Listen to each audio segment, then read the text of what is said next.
Welcome back to the Boys in Motion. I'm Brian, joined by Tyler and Andrew, your friendly endurance nerds. Today's episode tackles a sneaky but very, very important topic: how to not be that guy, or better yet, how to not be that boy in group rides, track workouts, and when you're trying to doggy paddle in the swimming pool. These are all unwritten rules that definitely matter to us and that you should take note of if you're doing any workouts with us as well.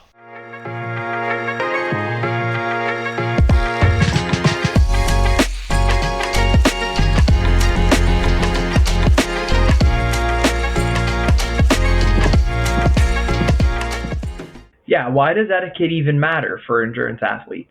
Beyond that basic respect, it keeps the training safe, social, and drama-free. We don't want any cyclist half-wheeling into someone or that runner who just stops mid-lap to take a rest. Just this morning, I was watching the Tour de France, and the peloton was packed tight with crashes at both the intermediate sprint and in the last 3 kilometers, and big-name riders were hitting the deck, let me tell you. Jasper Philipsen had to abandon the race, the whole tour, after a 60-kilometer spill, and oh boy, it was not pretty. Total mayhem, but here's the takeaway for us weekend warriors. Chaos can happen when people ignore spacing and safety. So whether you're in a high-stakes sprint, and I know here at the Boys of Motion we love that, or just grinding out that long group ride, there's some unwritten rules. Don't overlap wheels, signal your line, respect your fellow athletes, and make sure everyone stays upright and riding happy. Let's get into it. I love it. I'm super interested in this topic because I think a lot of newcomers to endurance sports don't quite understand some of the rules that will kind of get a head turned your way and a head shake from a few of the veterans in the sport. A good way to address this, we want to talk about swim, bike, and run. So why not talk about the trifecta in the order of the Ironman and the triathlons? Let's dive into the pool first. Tyler, start us off because you're the one who spends the majority time in the pool. Yeah, exactly. When I saw the notes, I said, this is perfect. Swim, bike, run, baby. Just what I like to hear. But yeah, I don't know. First, I guess I'll bring myself back a couple years now. First time I stepped into a pool to actually do lap or lane swim was kind of a rude awakening with all these kind of rules, unwritten rules, and kind of written rules as well to swim etiquette. And let me tell you, now let's just say I'm part of the vetted crew at the pool. You could tell when those beginners hop in the lane and just mess the flow up, and you see everybody just giving them that stink eye. It's really nice. I dabbled in the pool one time with you and John.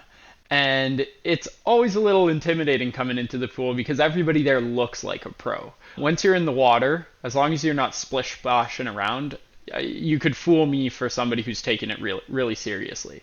And I felt like I was doing a few things wrong. I remember tickling feet of the swimmer in front of me when I was cruising down the lane, but I'm sure there were a number of other things that I could have been doing better or not doing at all. So what is the rundown? What are a few of those essential rules of thumbs that you would give people who are hopping in the pool for the first time?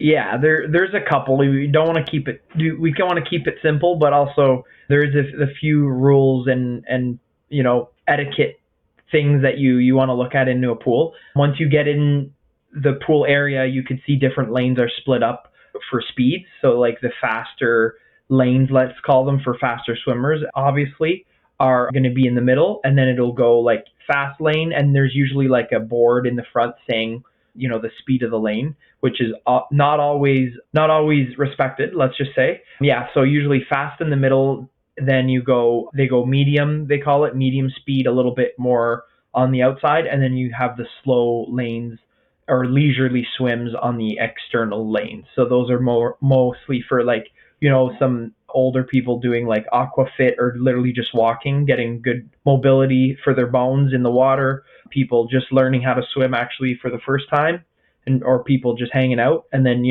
like I said, the medium lane are for those beginner or intermediate swimmers that just don't want to I found too, you don't want to get stressed out in the fast lane, impeding in other people's speeds and people actually trying to get big workouts in. So that's a good way to delineate the speeds and make sure you're out of anybody's hair that you don't want to be in. Nice. That makes sense. The other question that I have is, you spend a lot of time in a pool where you're lane swimming, but is there anything different for more open water swimming that you need to think of when it's not quite as organized, or anything else that you need to think about? That's a good point. I think like for lane swim, it's the pick the right lane and pass on the, like a car. I learned, you pick a right lane and pass on the left, and make sure you have enough room to pass. Like it's literally like oncoming traffic. You look, if someone's coming in your lane the opposite way, you don't have room to pass, just like in a car. So you wait your turn behind the slower person, and then you pass safely. In the open water, I find it more just about safety.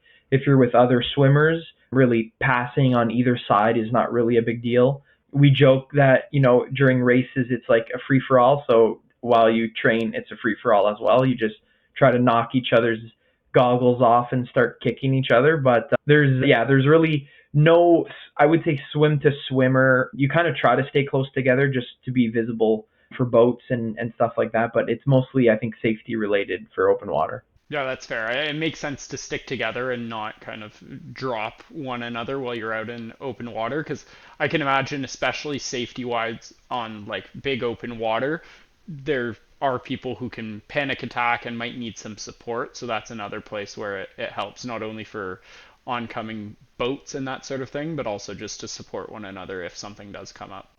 Interesting. Is there anything that you would recommend to a first timer at the pool of something they need to bring? That's good etiquette to have. Yeah, that's a good point. I think need to bring would definitely be your goggles.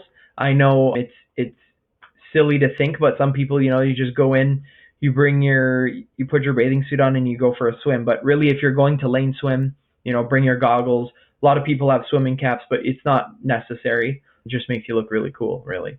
And then also, if you want to they usually do provide little swim aids like buoys, or like to put between your legs, or boards to help with kicking for some exercise, different types of exercises.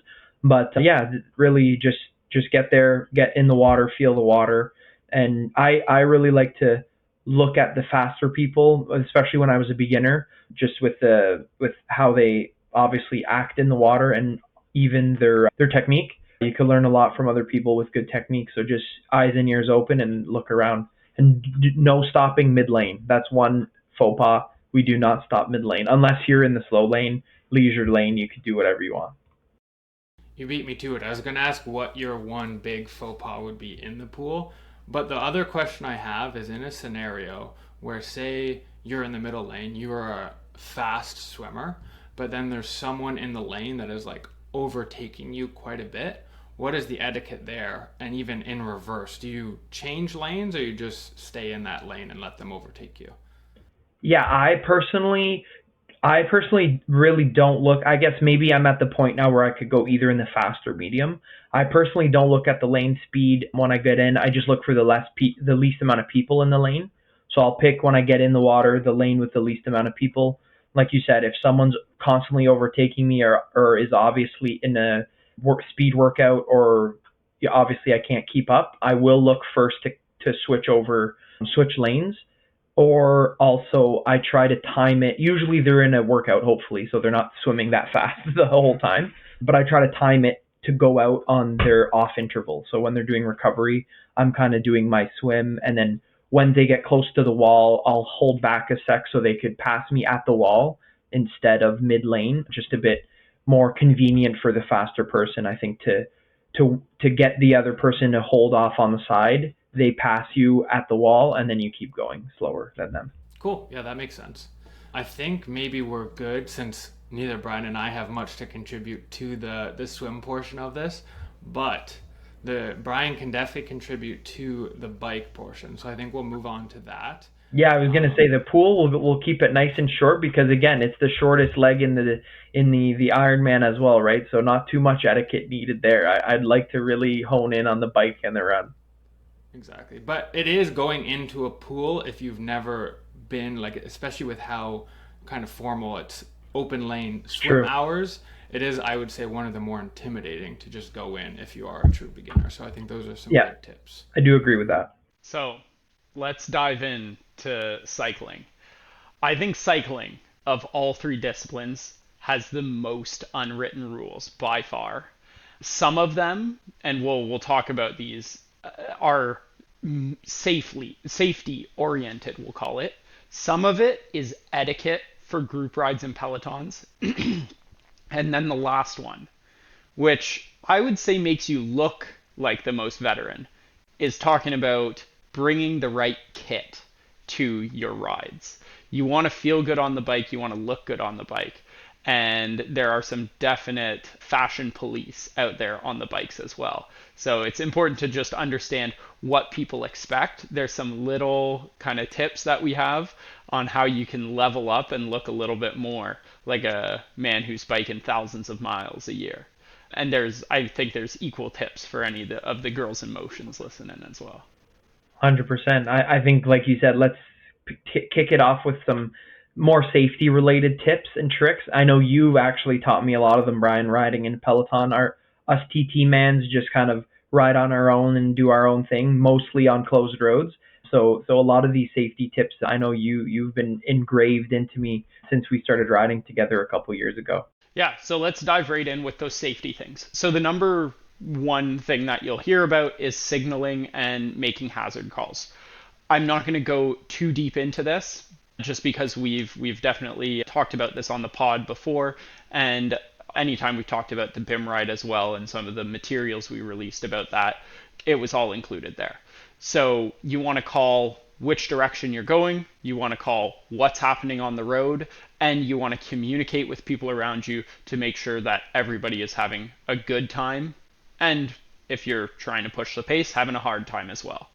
Second, in that peloton, if you're riding with others, and even if you're not, you want to maintain a steady line and steady speed while you're riding. You want to be smooth, predictable for other riders that you're riding with, as well as cars. And this one is especially important if you're in these long country roads that sometimes they'll have potholes. You need to do that shoulder check before you go out into that other lane. You can't just be swerving all around the road without the right knowledge of that road. So smooth and predictable. And then the last thing is protecting your front wheel. You'll often hear people talk about overlapping wheels, which means there's a rider in front of you and you bring your wheel up and alongside them, which puts your front wheel at risk. But the number one thing for safety is be responsible for yourself, be smooth, and protect your front wheel so that it's never in a place that's going to cause a crash. I think that covers it for kind of safety, but I want to hear from you guys if you feel like I missed anything essential. Yeah, no, I think you hit the nail on the head with that one. We wouldn't want to hit nails during the ride, but you hit it good there. I think the main thing for me that I learned pretty quickly was, maintain your line and be as predictable as possible. Unpredictability is the worst thing you could have during a ride, solo or in a group. A big thing too is, trusting the riders around you. So that just maintains that trust with all the riders around you and makes everybody safe together, is just maintaining that predictability in a group. For sure. And I'll be the first to say, when I'm in a group ride and I see somebody who's bouncing all over the road, not holding a straight line, up and down in their handlebar positions, not kind of riding with the group very well, you can immediately tell that person doesn't have a ton of experience. It makes me nervous. They're probably nervous, and it just causes a little bit more tenseness in the peloton when you see some of those things. But it's important for everybody, no matter your level, to go out for a group ride once you can ride your bike on your own and you can maintain the speed of that pack, and we'll talk about ride types, but also that you've gone out and done a little bit of research into what hand signals there are, what calls, that sort of thing. Now, Tyler, I know that just last weekend you went for a nice group ride, and everyone in that group ride was riding in with aero bars. So what do you think for your standard weekend Peloton ride? Are you pulling out your aero bars and your TT bike for that ride? What do you think? So that was the next thing I was going to say. You know, we all like that N+1 mentality for amount of bikes that you need. So many people do have different types of bikes. So bike type choice may be a very important thing actually for etiquette itself. So depending on what ride you're doing, I'm always thinking about what type of bike I'm bringing out. So either my aero bike or my road bike. Off the record, I have been using my aero bike quite more often lately just because of the event I'm doing soon enough. But yeah, there's a very big difference on group rides and aero bars. It just increases safety if you bring the road bike out, better handling, you could brake quicker. That TT bike is just meant to go fast and sleep on the bars. So yeah, we did do a very big group ride, probably as you've seen on the socials, with the TT bars, but that was, I guess, a very specific training camp, and we were on closed roads for the majority of the day. Maybe I'd say 90% of the day was on closed roads, and then the rest within the city. We were up on the hoods with the brakes, pretty close by in that rain. But yeah, it's a very good point. Is bike choice during a group ride. Yeah, and I would say if you are new to cycling, you probably only have one of the two bikes. And honestly, unless you're like a dedicated try-hard triathlete, and even so, I would say if you're just getting one bike, get a road bike and then dive into the TT. It's so much more specialized and only really needed if you're trying to optimize your triathlon times. Because it's fast, it's aero, but it's not a very, we'll call it flexible bike in terms of utility. My assumption is always in a group ride, you're going out on a road bike or a mountain bike or whatever it might be, but you should avoid bringing a TT to a group ride unless it's communicated like that. Riders around you will feel more at risk, and that's not good. You shouldn't put people in that position. I'm never as comfortable if somebody has a TT bike and I'm on a road bike. It's just not really great because you know they don't have the same reaction time when it comes to steering or braking. And that brings me to my second point, which is respect the ride type as well. So yeah, that can be what kind of bike you're bringing, but it can also be the kind of intensity you're going to be having in that ride. If it's a workout ride, respect the intervals. If it is a no drop ride, you're going at the pace, or at least trying to optimize for the pace of the slowest rider in that pack.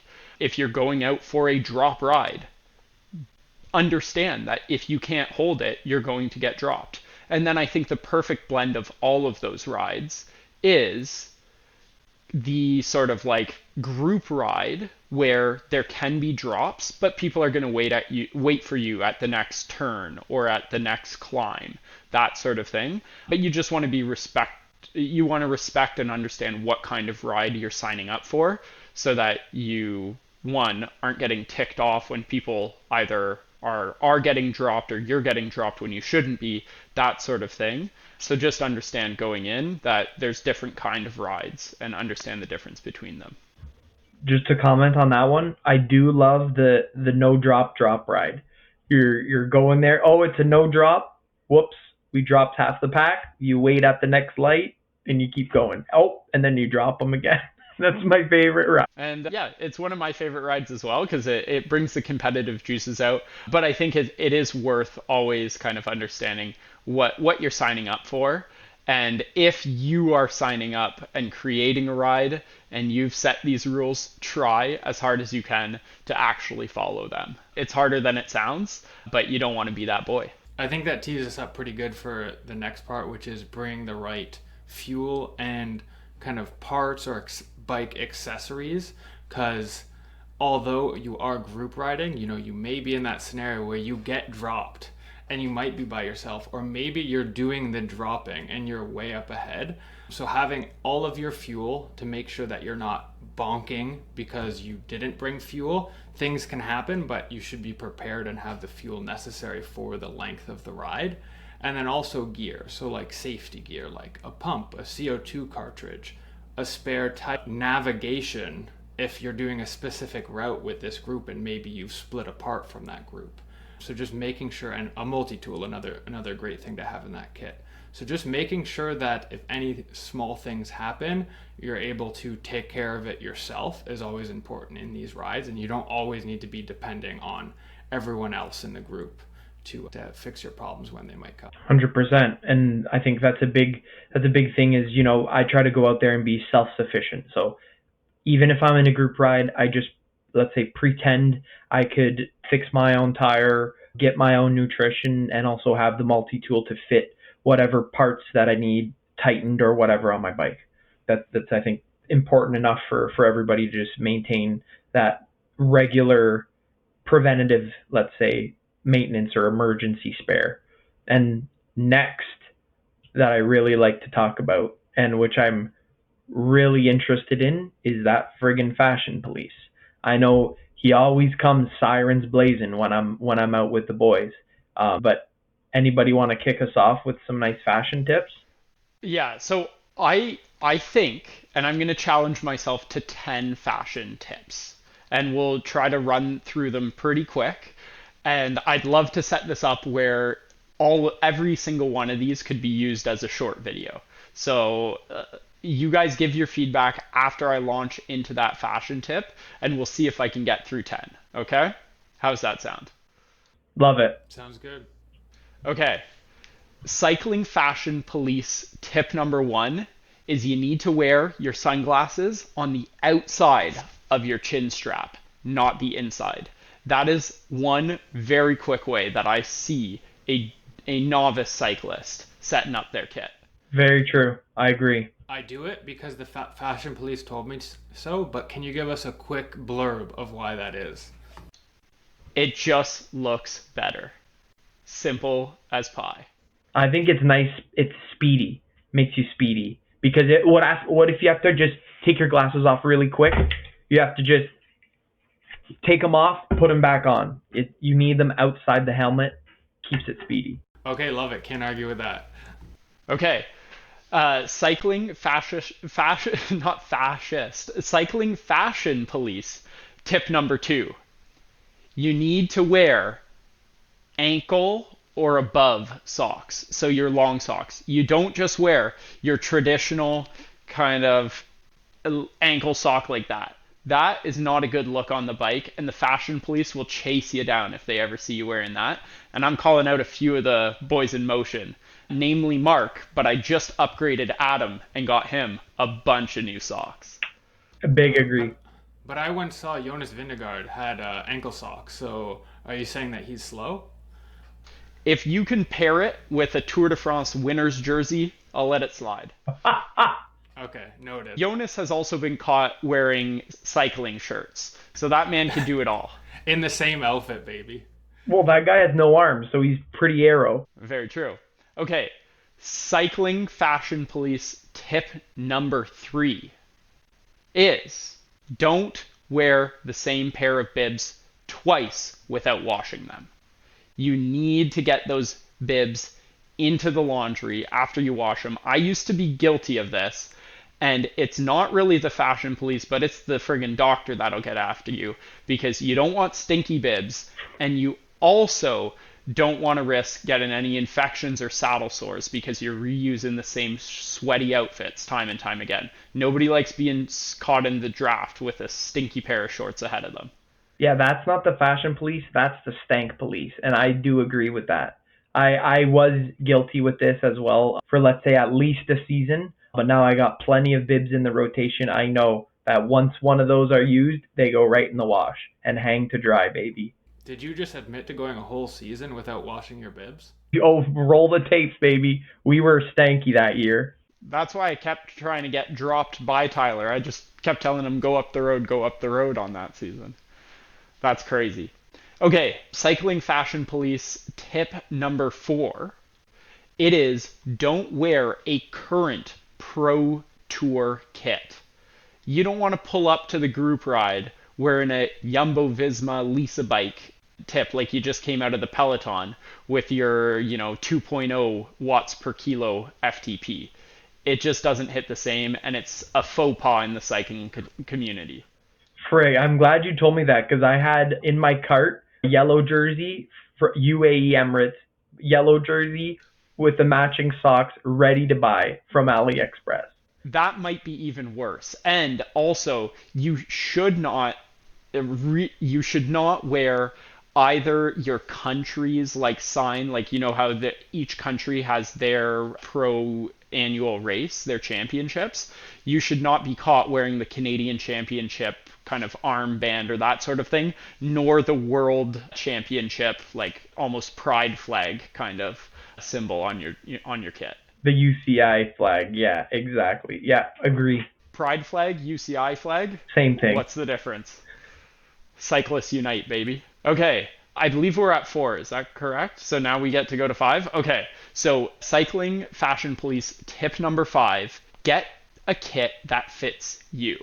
And I mention this mainly because I've seen a ton of oversized jerseys and been guilty of it myself, where I loaded up with a few bananas and gels, and that friggin' cycling bib is almost down to my knees. It does not look good, and your back end is just waddling around with a way too much loose like fabric. It's just not the way. And I also don't think it's aero. Yeah, that is the pro tip, is that even if it fits you, when it's not load it up first before you decide it's the right jersey for you. Because I know I got a jersey that seemed like it fit real nice, and then I loaded it up for the BIM ride, and I was just sagging all day long. And then after that ride, got rid of the jersey. Yeah, I thought you were going to say don't get a jersey that's too tight, but I think that's even worse, is getting a jersey that's too loose. You just look like a bag of mashed potatoes with all that stuff back there. Yeah. Too loose is very bad. Too tight is actually impossible. Big agree. Okay, cycling fashion tip, police tip number 6. Is that correct? Okay, I see you're both giving a head shake. Okay, so number 6 is one that is really important, and it also has to do with your bibs, which is you don't wear underwear under your bibs. That chamois, you know, the pad that's in each pair of cycling bib shorts, that's meant for skin contact, baby. You don't want any piece of fabric running between you and that chamois. I gotta say, guilty as charged. You taught me that. I think it was a portion, it goes into your tip number 3. It was, I was wearing underwear, then I could just swap the bibs out anytime I want. But I realized it don't work that way. So yeah, lose the underwear. You also look way more aero without that. Agreed. I think, Brian, you and I were just too used to the uni rowing days that underwear under the bibs wasn't even a thought. So cycling fashion police tip number 7 is a little bit of a retro tip, because we're going back to the second BIM ride, the first one that you were a part of, where we had a man who wore a backpack for a 185 kilometer day, I believe, with a full wrench set in it.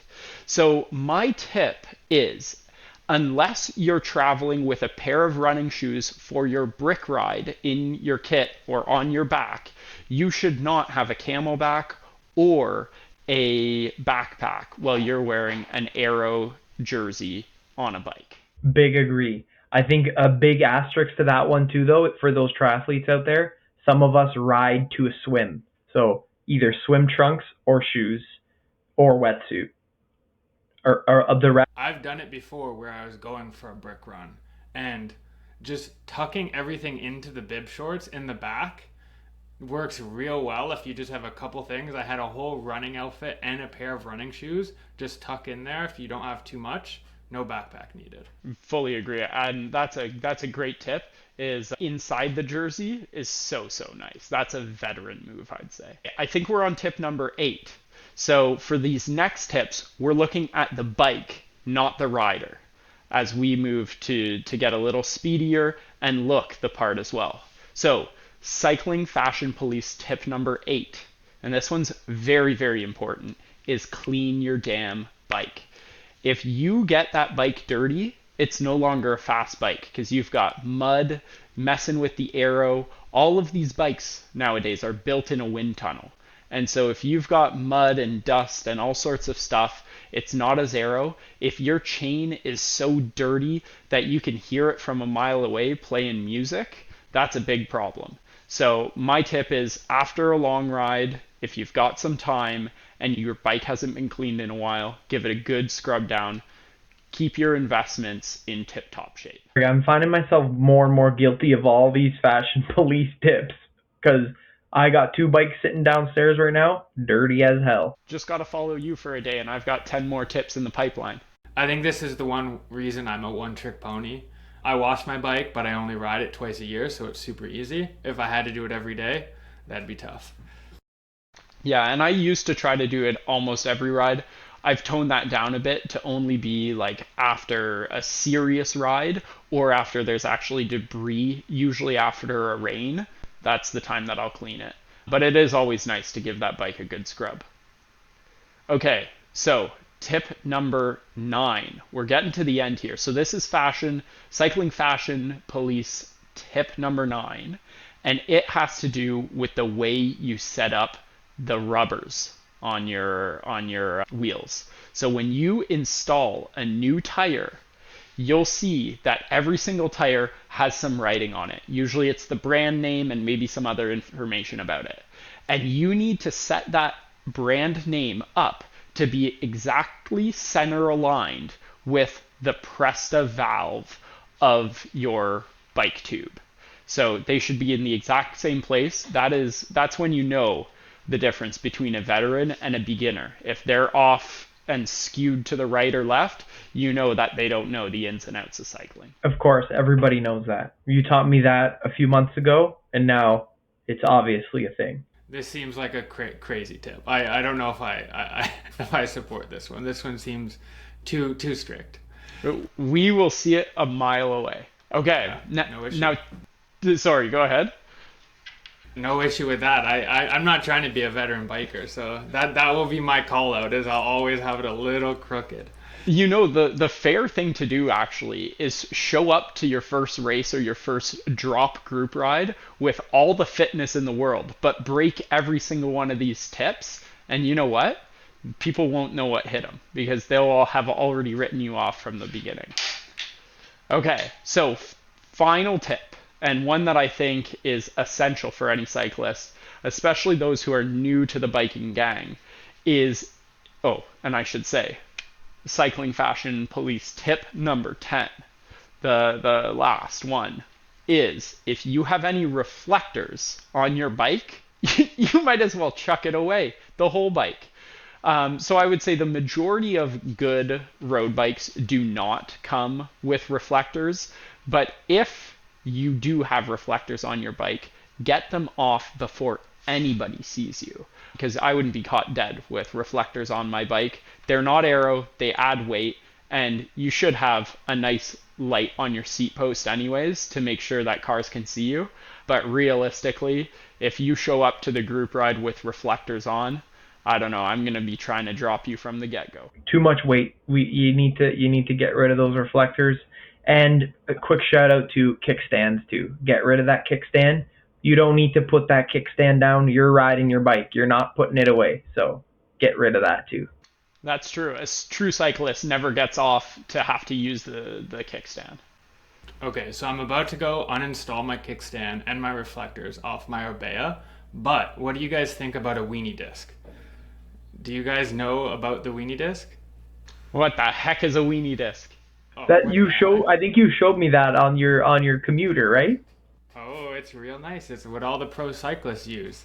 It's a plastic spoke guard, so essentially what I put it on all of my bikes because I'm shifting so hard that it won't let you overshift into your wheel, so I'm always protected no matter how fast I'm zooting up the climbs. So now I know exactly what you're talking about. Generally, it's on the rear cassette, right? Protecting the rims of the spokes of your rims. Okay. Yeah.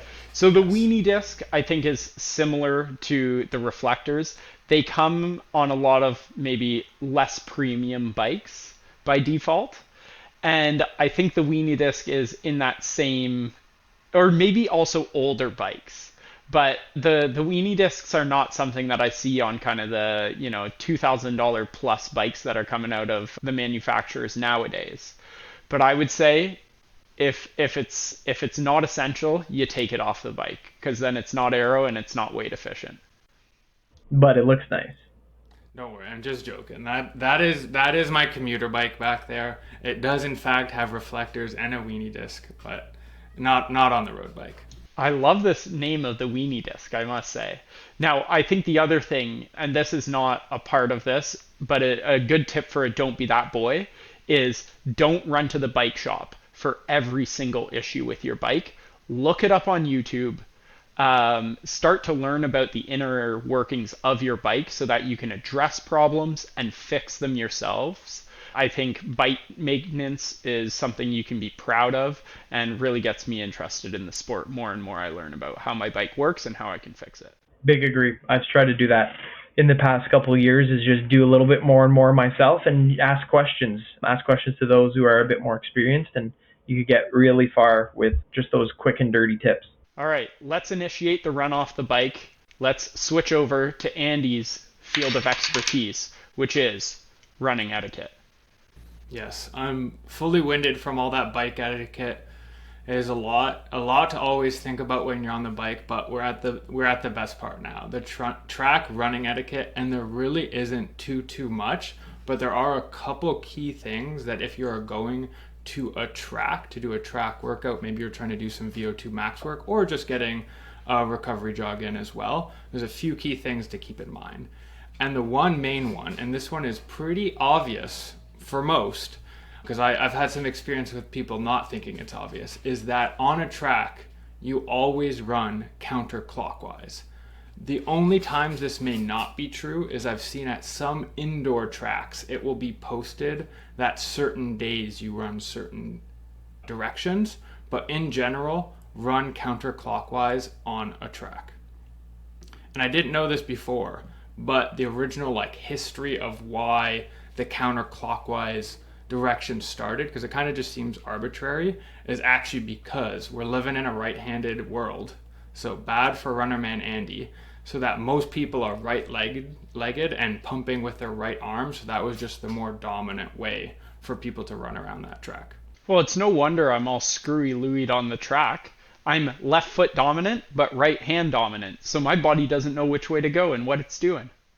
Frig, that's why you're running in circles. Running nowhere at all.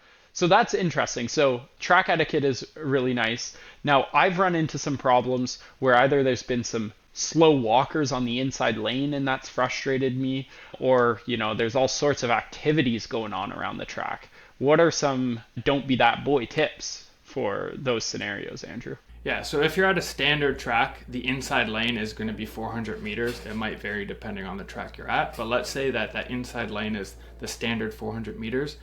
That left lane is always the fast lane. Generally, it will be the first 2 or 3 lanes that are running lanes, kind of the same as those swim lanes where it goes from fastest to slow. And then those outside 3 lanes are going to be more your walking or very, very slow jogging lanes. So if you are in a set doing a workout, you should be on those inside lanes so that, one, you're going to be going fast, but then the distance. So if I've set up on my watch that I'm in lane 1, I want my repeats to be exactly 400 meters. And then if you've finished your set, you should move to some of the more outside lanes to do your recovery. Or if you're just there walking, you should take those outside lanes and not think you're just a track superstar on lane 1, just speed walking while someone's trying to do a big workout. That's very true. I wish I could have broadcast that tip around the Brock track the last time I did it.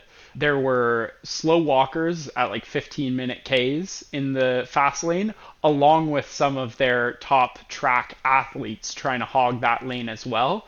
And I was just all confused because it was just fast and slow, way too much chaos. Yeah, 100%. And I think a big thing that you mentioned there is make sure you set your track lane on your watch. I didn't know that was a thing until most recently. Also, big issue on one of the main tracks in Ottawa is the friggin' inside lane ain't 400 meters. So you got to make sure that lane that you're in is what you're looking for, and also just make sure that you're doing your workout properly. So that covers a lot for the track.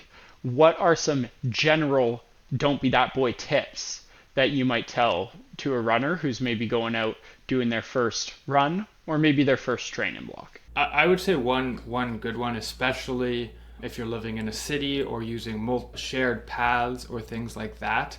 If you're coming up on someone, similar to like a bell on a bike, saying on your right or kind of giving them an indication is good, because even though we're not going quite as fast as you cyclists, there's been definitely times, even when I've tried to say something, that I pass people and they get all spooked, or if they have dogs or something. So it's always good to make your presence known so that you're not, that people aren't thinking you're chasing them down. That has actually happened to me, and I was yelling at a person. But I as people know, I'm a late night runner.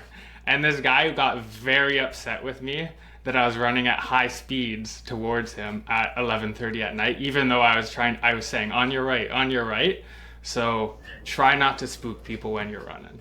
And big tell right there, you're on a track. So I don't know where else you'd be running and why you'd be chasing him, but you're on a track. So my nightmares are usually thinking that Andy's running fast behind me while I'm trying to get out of a dark alleyway. Same. And I think before we move on, we do have to also talk about, maybe we could do 2 or 3 fashion police tips on the track, because I know I've got a few, and I think Andy has a few words to say as well. All right, it seems like you got them locked and loaded, so let's hear yours, and then I'll shoot back. Okay, I got one, maybe 1 or 2. So I got one, the least amount of clothes on a track, the better. So you want to be speedy, aero, and I mean, you save on laundry too if you take that tarp off. Absolutely. I mean, I've shared this in past. I think the track, no shirt is very appropriate, and you can just put it on the side and you don't need to carry it, because you're moving, but you're really going nowhere. Yeah, it's basically a pool. And then what's even better is if there's a splash pad nearby, then you just hop in the splash pad and you're good to go. Another quick tip for me, fashion police tip number 2. Pick the right type of shoes, fashion-wise and for the speed work. Yeah, this is one I'm learning from you guys. Just acquire until it's no longer a problem. Get as many shoes as you can fit into your closet, and then you'll always have the right shoe for the workout. 100%. Yeah, I mean, I think you've pretty much covered it as far as fashion police. The beauty of running is that there's not too much gear, so I don't really have too many tips or controversial takes beyond that. I have one that is not a fashion tip, which is how you finish your runs. I see all too often beginner runners going out for a run, and then in the last 500 meters, they try to absolutely kill themselves with pace, and they'll just try to sprint until their legs fall off right at the end of every single run.